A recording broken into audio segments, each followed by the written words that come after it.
welcome to my channel. I am Feed Me Chicken. How the cluck are you? Well, it's August 2020 and I'm back with another video. But this time, August 2020 is going to be split into two videos. Why, you ask? Well, August is the month that I level up. So, the first video, which you're going to see now, is going to be your boot sale, your eBay, your CEX, and anything else I picked up from anywhere else. The second video is going to be all of the leveling up loot that I got from family members. In this first video, however, all of the loot, wonga, lolly that I got to spend at the boot sale and anywhere else came from all my family members. So I'm extremely grateful to everyone who gave me something to spend at the boot sale, anything else that I picked up in August. So, without further ado, if you are new to my channel, then welcome. Please consider like, sharing and subscribing to this channel. If you are a current subscriber to my channel, then thank you ever so much. I appreciate the continued support. Well, that's enough of me going on. You want to see what I got? So let's go! Okay, YouTube, take my hand as we head off out into the wild. I wonder what it is we will come back with to show the entire YouTube universe. So there was me, my daughter, a bus which we hopped onto and took a trip into Doncaster. And here is what we picked up. In Doncaster, I was able to go to Cash Converters and pick this up for the Wii U. Sonic All-Star Racing Transformed Special Edition. £5.99. I am going to pick that up all day long. CEX knocked this out at a higher price. It's complete. The case is a bit battered, but that's fine. This game, however, was a blind buy. 50p, a PlayStation 2 game called New York Race. The back of the artwork looked interesting. It looks like it has Mario Kart elements, as you can see, where you can use weapons. And as you're seeing right now, it looks like it has kind of a free range racing element, if that's possible. I think could be interesting. Is it a waste of money at 50p? Absolutely not. It was complete, and I'm looking forward to playing it. And that's New York Race on the PlayStation 2. So, while in Doncaster, come across this little shop. The shop's name is Cool Spot. And as you walk in the shop, there are a plethora of games.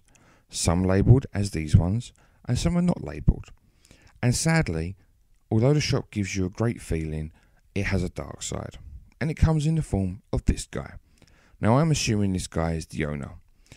As I was searching through some original Xbox games, I found some that were not labelled. So I took it to this guy. And he's sitting behind his Perspex screen. And he spent an absolute age trying to find a price. And I'm assuming he's using eBay to gather a price of these games. He has the audacity to look down on me and judge me and say, "Oh, these are a bit expensive." Look, either know your shit, know what the fucking prices are, but don't fucking judge me. That really pissed me off.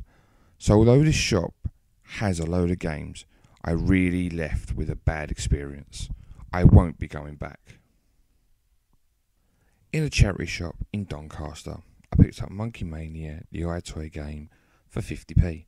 Now the reason you see the manual first is because originally that was just going to complete my game, which was missing the manual. However, on closer inspection, the disc is in better condition than mine as well, so it just ended up being an upgrade.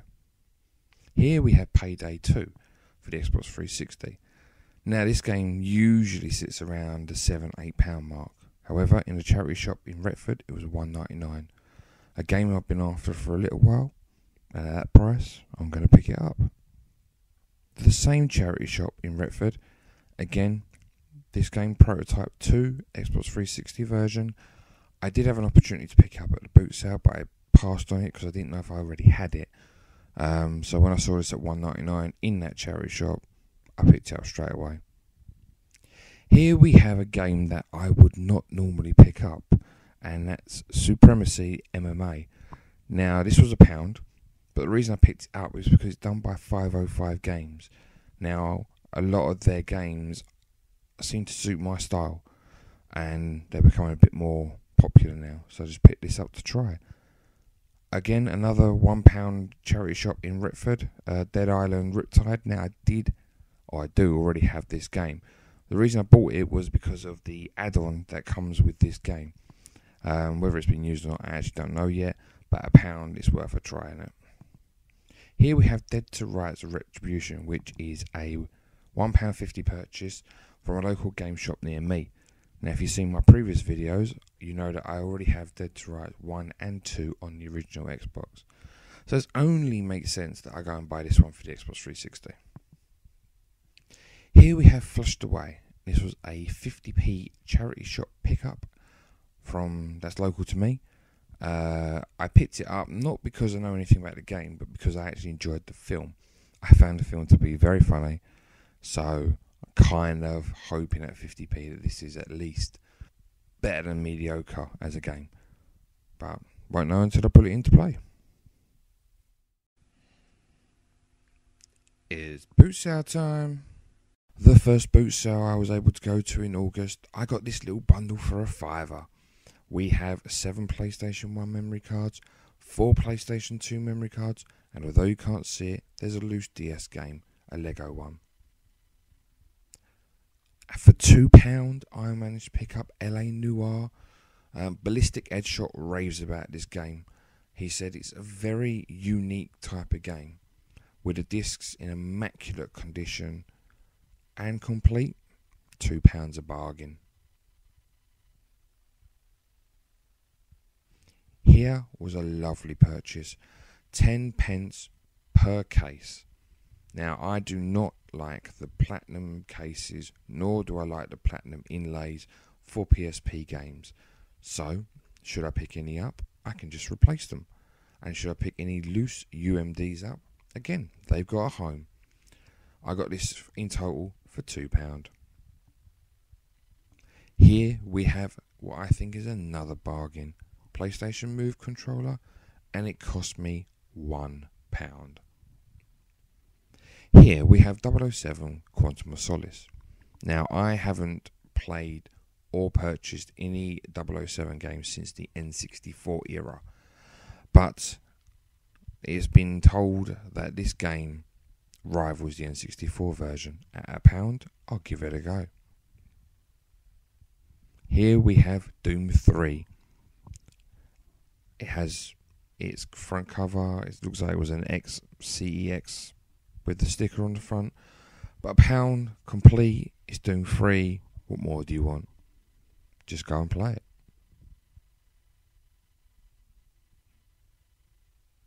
Here we have a novelty item. An item that I'm never going to use, but for the price it is and in the condition it is, I was going to pick it up. It comes from a stall where they sell knockoff games anyway, but it's Talkman, and at £1 complete, just sit there looking nice. Here we have a purchase at 40p. Lucky for me, picking this version up, I had the second one and I didn't have this version. So for the PlayStation 2 at 40p, it is Midnight Club 3 Dub Edition Remix. Here we have a little story. So what it is, this game was sitting on some guy's stall. He wanted to sell it for £2. I said, I only want the manual. He said, well, I'll sell you the manual, and we agreed on £1. So he gets to still sell the game, and I get to complete this game, which was missing its manual. Happy days. Here we have the start of a few games in which I bought in a bundle in an indoor market for £11. Now, while you see the games that I bought, I'm going to go on a mini rant. And my rant comes in the form of the person who was serving me. And I got really irritated because I'm standing there with my son and my dad. I selected these games and I've gone over to the counter. Now, the guy standing there, he was dressed in his goth clothes. He was a skinny guy, but he just seemed to have no clue. And that really bothered me, because I inquired about a console that was sitting in the glass cabinet at the front. Again, had no price on. So as you do, you go, what's the price of this? He had to make a phone call to whoever runs the stall to find out the price. I'm sorry, but, I want to just basically buy my games and then be able to leave. Not have to wait an awkward amount of time for you to know the prices of the stuff you're selling, or for you to find the games to the discs that I want to buy. Now, one of the games that luckily I was able to pick up, and you'll see later in the video, they did not have the right disc for. In fact, they didn't have the disc for it, full stop. And that was Call of Juarez, the first game. It's just those sorts of things where this person just spent ages having to flick through and re-flick through the box that they had with the game discs in to find out that, I haven't got it. You're standing there and it frustrates you because there's this uncomfortable silence because you're not having a conversation with someone who really doesn't know what they're doing. And all you want to do is, right, I'm at a boot sale. I want to buy these games. I now want to move on to go and possibly purchase something else before someone else gets there. And as you're going to see, maybe in a few games' time, I also pick up Halo 3. But because the games are behind the till or behind the desk, you don't see that I didn't take the time to look through them all again. And Halo 3 is actually the classic edition. And I'm kind of funny with these discs now. I'm getting to the point where I don't like looking at a classic edition. I want the original, how it should have been edition, if that makes sense. Luckily for me, I already own Halo 3. The case itself was the upgrade. But now what I'm going to do is obviously swap the discs around. But it's those sorts of things that they frustrate you. I don't know if anyone else has experienced it, but you just want to go in, you want to look at what you're buying, and then you want to get out. I'm not going to complain. The deal was great. £11 for these games. I'm happy to pay it. That was my prerogative. I didn't have to buy these games. But when you're going to take so long to do it, you don't know what you're doing. And then, obviously, I leave and I don't check the fact that I haven't got the disc that I want. You kind of just leave with all sorts of frustration. But anyway, this is the last game that I got in the £11 bundle. And that's my rant over. So I look forward to playing all of these games and just crack on with it.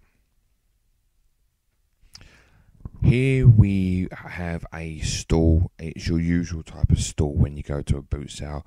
It's the ones that have all the gaming gear on it. Tekken 6 cost me £2. I was not sure whether I had Tekken 6 already. Luckily I don't, so this was not a purchase that I regret. But yeah, these guys, they were friendly. They were really nice, actually. And I got a bargain off this stall, so I was also really happy with that. As you can see, Tearaway here was £4. A game that I do hope to join up with a PlayStation Vita when I may be able to purchase one sometime in the future. Resident Evil 5 for £2 is what I was meant to say. It's a gold edition. It's an upgrade from mine. So yeah, happy to get that. As you see, complete, disc in lovely condition. And the next item you're going to see was my bargain off of this stall. Now I've been looking at this item on eBay. Couldn't see any less than £20, and this only cost me £4. What is it? It's a converter that allows you to play American carts. You put your PAL cartridge in the back slot there, and then you put your NTSC cartridge on top. Happy days. So at this boot sale, there was this guy with his car and a massive white sheet that covered the ground. On top of that white sheet was a mass of electrical crap. And mainly when I say electrical crap, I mean like kind of snide, really dodgy third-party controllers. But in and amongst the controllers were some very, very good items, to which you'll see just in a moment. But it does come with a funny story. So once I agreed a deal on the price for what I wanted, The guy at the stand then decided to say, no, please don't steal from me. To which I wasn't. I had to reply and say, no, I'm just getting the wires to these items that I bought from you. I'm not stealing from you. But he was laughing at the end of it, so obviously he was being funny and making a joke. But I got a cracking deal out of this. I really did. So let's have a look at what I got. So we have an Xbox One controller. We have a second Xbox One controller. And a third. And a fourth. And these got tested and they were working perfectly. We have 3 Wii U controllers. We have a wired Xbox 360 controller, which I needed because my wireless one had battery erosion. And a Nintendo Switch controller. All for the grand price of £25. CEX purchases. So, following on from the boot sale, these are the items that I took to CEX with my son. All 4 Xbox One controllers. My son added a 5th one, so we have 5 controllers that went. As you can see, 2 of them sadly got rejected for reasons that are on screen. But that didn't stop what we got from CEX in return. So drum roll please. And this is what we got. Now, the top game for the Xbox One is my son's. So, yoink. And these are the games that I came away with. So, first of all, we have Defiance for the Xbox 360. A 50p purchase in CEX with the voucher. It's complete. I don't really know much about the game, but it did look interesting. It has use of the Kinect, which will probably make the game really pants, but 50p. Enemy Front, limited edition. 2 things. First of all, I don't know anything about Enemy Front, and I don't know what makes it a limited edition. But it's £4. Again, I had a look at the artwork on the back. That's what intrigued me. It's free money on the voucher. You know, like I said, had got a great deal. So here we go. Call of Juarez, £1.50. Now, as I said previously in the video, this is a game I couldn't get hold of at the boot sale. But, as I said, it was coming in this bit. So £1.50. That completes my Juarez set on the 360. Here we have Sonic and Sega All-Stars Racing featuring Banjo-Kazooie on the Xbox 360. £12. Now this is where CEX, in my eyes, helps a gamer such as myself. I would not willingly go into CEX and pay £12 for this game, nor this one, which is the limited edition Sonic All-Star Racing Transformed. I mean, they hold their value, and I've got nothing against that. It's just that, you know, if I've got £12, I'm probably going to buy a cheapo game from CEX. When you've got a voucher, you know, it frees you up to buy something more expensive. That's my view anyway. And here we have Hurdy-Gurdy. This was not with the voucher. This was just a simple £1 purchase, or £1.50 purchase in another CEX. I've been told it's a good game, so I picked it up. Job done. It's now time for my drug dealer bargains. Now, for those of you who don't know, the man in the video is a very good friend of mine. I called him my drug dealer. Obviously, games are the drugs, and he is my dealer. So let's crack on, shall we? Begin with a 50p purchase, Army Men 3D. Here we have a £1 purchase that completes this particular game. If you've seen my pickups before, I was missing the manual to this game, and now it's looking beautiful once more. Complete as it should be. On the Wii U, we have Pac-Man 2. This game holds a very decent price, particularly in CEX, and at £5, that's cheap as chips. Looking lovely and complete, so now it's mine. Here we have The Lion King on the Game Boy Advance. This was £1, and the R4 card I got for free. We have Ren and Stimpy on the Game Boy, £1.50 purchase. A cartoon that was definitely the sort of cartoon you needed to watch with the right kind of stomach. It was definitely cutting edge at the time. But I never played the game, so let's give it a go. We have The Simpsons Night of the Living Treehouse of Horror, £1.50 for the Game Boy Color. To finish it off, Terminator 2, the arcade game, for £1. Lovely.